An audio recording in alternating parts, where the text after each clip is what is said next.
We are going to relate, Heavy said, drawing her from her muslin. So, I think the restaurant will survive. So, Hunter is a vampire and only has limited amount of time to play. Hurry. Glory sighed. You are right, I'm sorry. Maybe I should stay home. I'm in a terrible mood. Besides, I should be working. I have a book due in a few months and I haven't written a word. Now, Evie batted hazel eyes at her. You can put it off for another night, please, for me. She had a willpower when it came to pleasing her sisters. Fine, I'll go. What are we celebrating anyway? The anniversary of the first time Hunter said he loved me. Trying not to grimace, Glory spun and faced her sister. Are you freaking kidding me? Clueless, Evie shook her dark head. No. The two lovebirds celebrated everything. The anniversary of the first time they had laid eyes on each other. The anniversary of the first time they said they made love. The anniversary of Hunter's change from human to vampire. It was truly sickening. Isn't that something the two of you should celebrate alone? We will. Evie's lip curled slowly, suggesting later. Godiva peeked her pale head around the door. Ready, sisters, there? Oh my. Her body rounded the rest of the corner, and then she was walking forward, expression warm. You look gorgeous.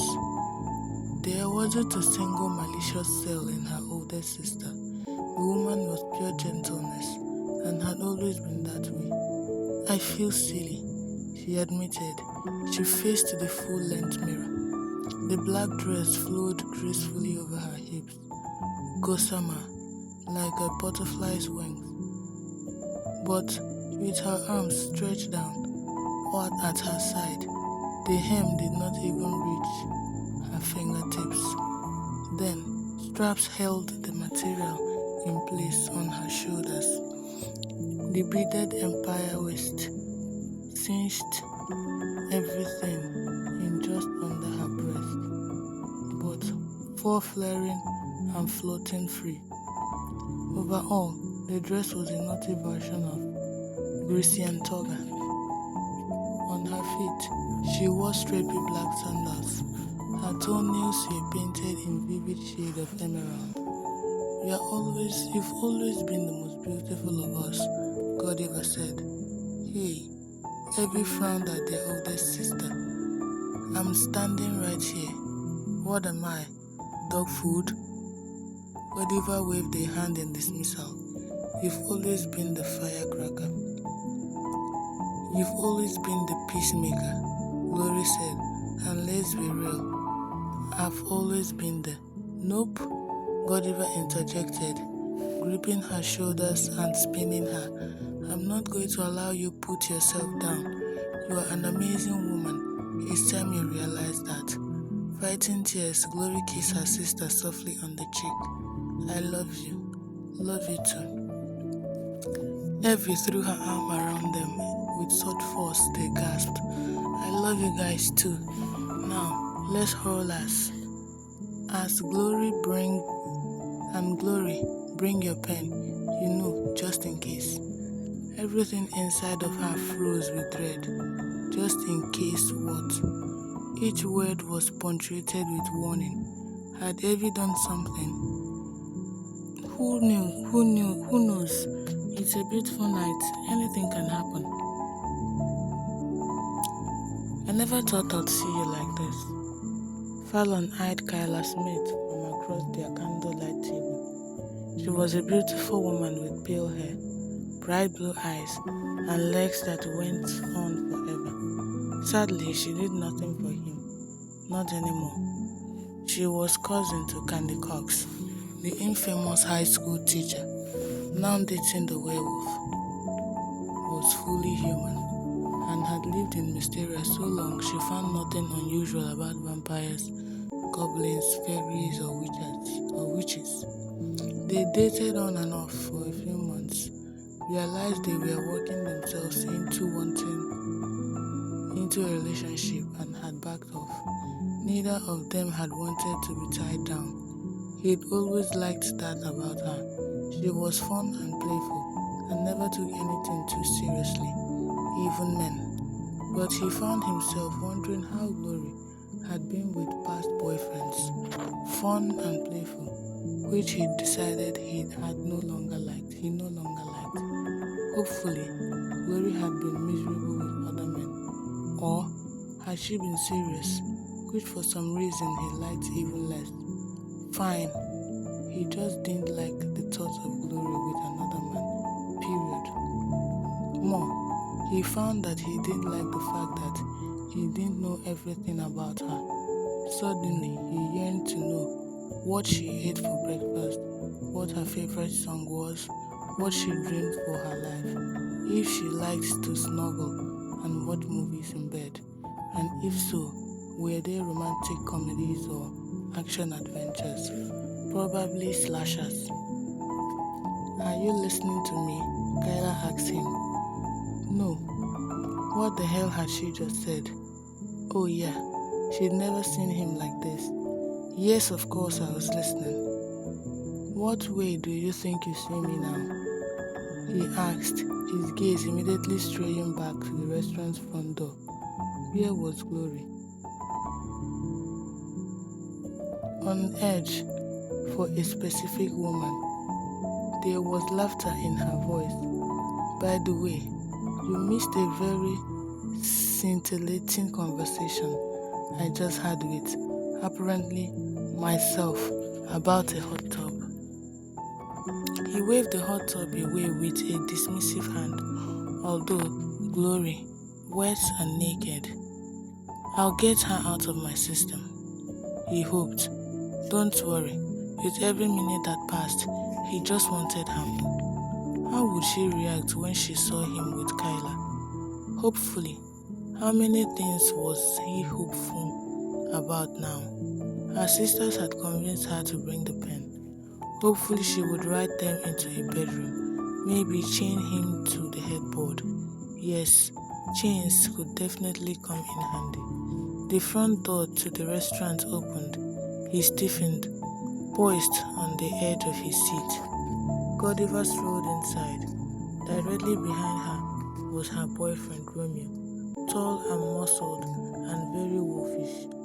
Fallon's stomach rolled into 1,000 different knots. Evie walked in, seeing something over her shoulder. A moment later, Glory came into sight. Finally. Breath congealed in his throat. Dear God, she was magnificent, like the goddess she worshipped.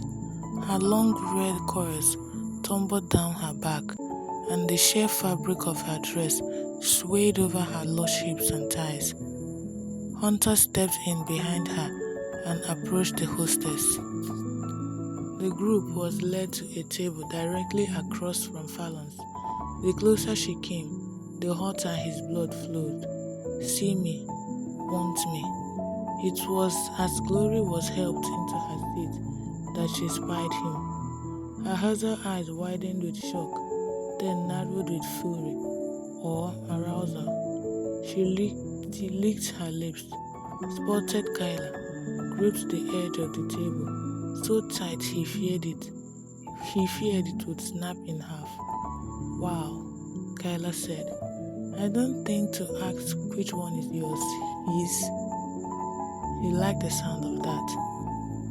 She's the one shooting dangers at us, or rather, me. Right. He should take Kyla's hand, perhaps kiss it, but he couldn't bring himself to do it. The only skin he wanted to kiss was Glory's. Her sisters took their places at her side, and he heard her back. Did you know about this? Both women nodded guiltily. Traitors. Why not ask him to and his dates to join us then?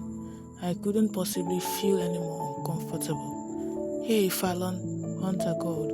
Glory would really love it if you and your date joined us. Glory's mouth fell open. I was joking, I didn't. Would love to. He was on his feet a second later, dragging Kyla to hers. Kyla chuckled softly. Deep down, he didn't think Glory would turn the heat of her anger to the other woman. After he'd foolishly turned her away that night, she hadn't gone after the fairy he'd allowed inside. Only him. Clearly she was a smart woman and knew where to properly lay the blame. A waiter dragged 2 extra chairs to the table, positioning him and Kyla directly across from Glory. He wasn't to be closer but would settle for simply looking at her. You have it bad, man. You've gone from hating witches to being desperate for one in less than a week. Strangely, he didn't care anymore, not while he was soaking her in. Since the big guy isn't going to introduce me, Kyla said, breaking the silence, I'll introduce myself. I'm Kayla Smith. Everyone introduced themselves except for Glory. When it was her turn, she motioned the waiter over and ordered a glass of flaming fairy. Fallon nearly choked on his sip of water. You know I'm of Fae. I'm of the Fae. How? Not many people did. He was too big, too much a warrior compared to the usually party-loving race. Her eyes widened. You are Fae? Okay. She hadn't guessed. He didn't mind that she now knew. He wanted her to know everything about him. Yes. Why didn't you tell me? Hunter asked, incredulous. No one's business. Awkward silence followed. Well, this is fun, Evie said, probably to break the tension. A blast, Kyla agreed. She tossed her hair over one shoulder, revealing sun-kissed skin. Glory saw the action and popped her jaw. I've always had low self-esteem. She'd once told him. Oh shit. Bad move. Bringing the ex. He realized he didn't want Glory to feel bad about herself or think he found Kyla more attractive. You are the prettiest woman here, Glory, he said honestly. Her drink arrived, saving her from reply, but her eyes had met his over